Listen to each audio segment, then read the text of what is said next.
Cristiano Ronaldo. Love him, hate him, Nigel reo-coker. We know how you feel about him. But coming to you first, Fab, what is going on? What's the latest with this proposed move, potential move to Saudi Arabia?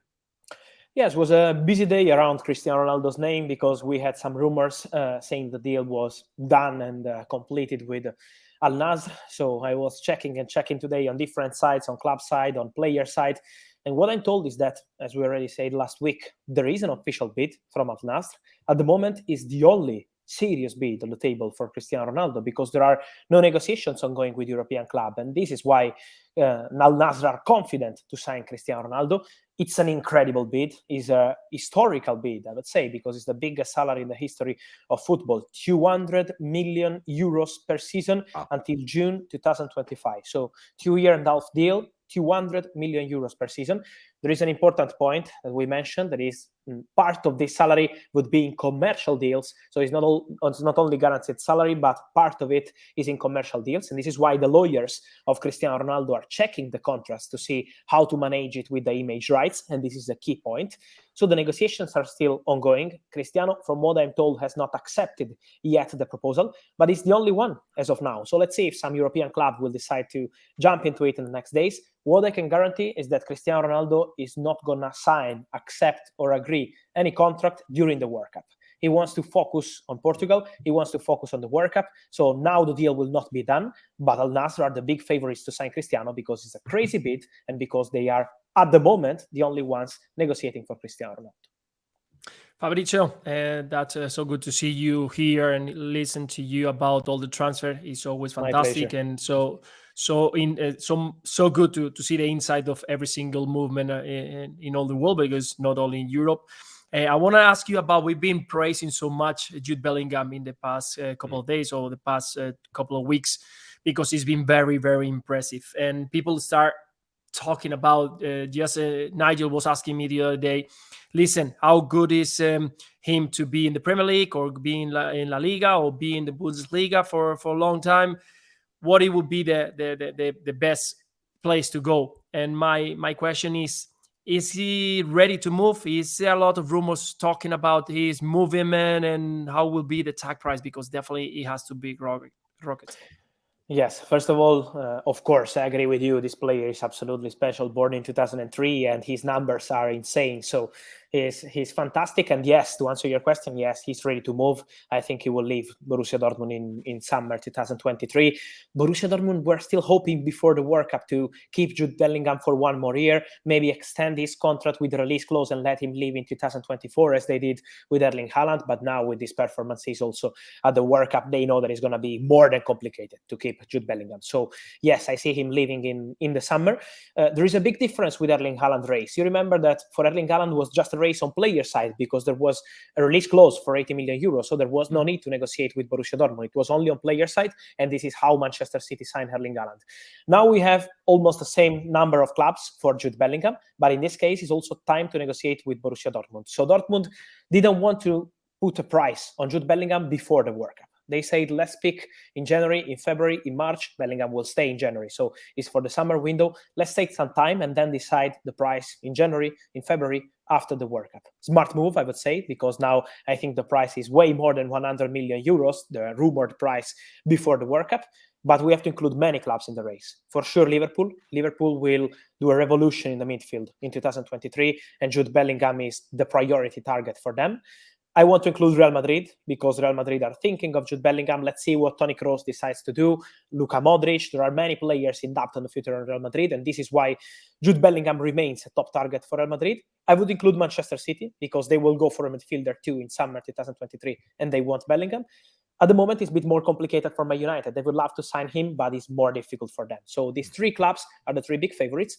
Let's see Chelsea what will decide to do for the midfielders, because they wanted Frankie de Jong last summer, as Man United too, and Chelsea remain also keen on Bellingham. But City, Liverpool, and Real Madrid, these are the three clubs ready in the battle for Jude Bellingham.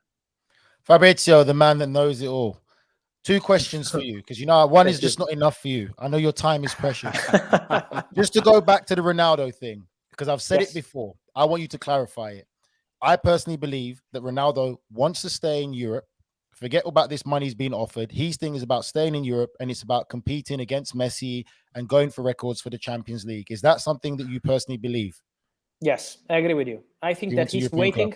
He's waiting on this crazy bid because honestly, it's crazy. It's completely crazy to see 200 million euros in one season. But he's waiting because he's waiting for something from Europe. So he wants to stay here. Also, the same bid from Al-Nassr. This is an important detail. The same bid was on the table in August. It was exactly the same. And Cristiano didn't want to accept because he preferred to stay in Europe, even if Man United were not in the Champions League, because he wanted to continue European football. So to your point, yes, he wants to stay in Europe, but he needs to find the right opportunity. Great. And then last question. Out of all the stars we've seen, you talk about Gakpo, you see about Richarlison having a fantastic World Cup so far. Who do you think, or what player do you think will leave this World Cup as the biggest transfer? And I know you just spoke about Jude Bellingham. What player would be the one that leaves?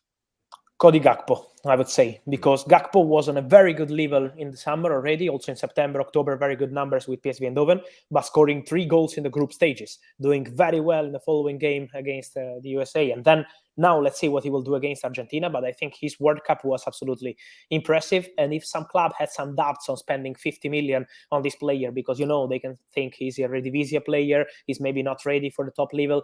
Now on the international stage, he's doing fantastic. He's showing that he is consistent, he can score goals, he can provide assists, he's a top professional. This is an important point. When they spend that kind of money, they want to make sure that these guys are top professionals, are not going to create any problem in the dressing room. And Gakpo is a special guy, not just a special player. So I think after this World Cup, the message to the top clubs is pretty clear, and I expect him to move in 2023 with a really big club. And let me mention also Josko Gvardiol, because this player is great. I love center backs too, not just who score goals. Yeah. And Gvardiol will get a top move in 2023. And just last one as well, a player that I'm familiar with from covering him from the Copa Libertadores, who's been fantastic for Argentina, Enzo Fernandez. What's the chance of him moving? Because all of a sudden now there's been a lot of clubs paying close attention to this young man. Yes, I agree with you. An incredible player too. As you mentioned, he was doing great with River Plate and also in the Champions League with Benfica. Let's remind that Benfica won the group with Juventus and Paris Saint-Germain. And Enzo Fernandez was one of the players who was doing incredible things with Argentina too. So I don't see him leaving in January, honestly, because Benfica want to keep the player. They just signed him a few months ago. And so I see him staying in January.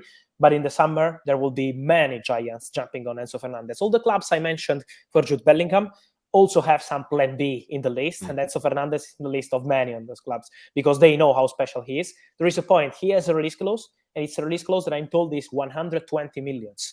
And now I think Benfica would sell for maybe 90, 95.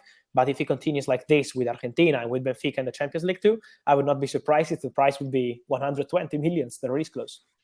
Wow, Fab, whatever the price is in the end for both of these players, you can definitely catch them on Paramount Plus in the UEFA Champions League knockout stages coming in February. Fab, for me, I have to go with my heart. And Ian Paul Joy, our host, always says, you always go with your heart, never your head. Don't know how I take that one because I think I make some wise decisions. But I have to go with my heart when I think about the U.S. men's national team. Last time we had Jan, we touched on it. Has there been any updates for the futures of some of these young players? You mentioned something about Weston McKennie, but the U.S. men's national team, they really surprised a few people at this World Cup. Yes, and I think there will be some players on the move. I don't know if it's going to be January or the summer, but I told you about McKennie. At the moment, there are no negotiations, but I think he has chances to go to Premier League clubs. So let's see what happens in January. And remember Yunus Musa, because on Musa, there are Premier League clubs interested. There are many, many clubs that are keeping tabs on this boy. And so I think he will get a top move in 2023. Let's see if it's going to be January or summer. But I think he has very good chances to go back to England when it all started with Arsenal. Fabrizio, is Pulisic a superstar? I really like this player, but I think he has to play. He has to play all the single games. He really needs to play. He's too many times on the bench. I think there are some players at Chelsea, Pulisic, Ziyech is the same. They're not playing. And they have to play. These kind of players, they have to play. So if they want to show they are a superstar, they have to play. So at the moment, no.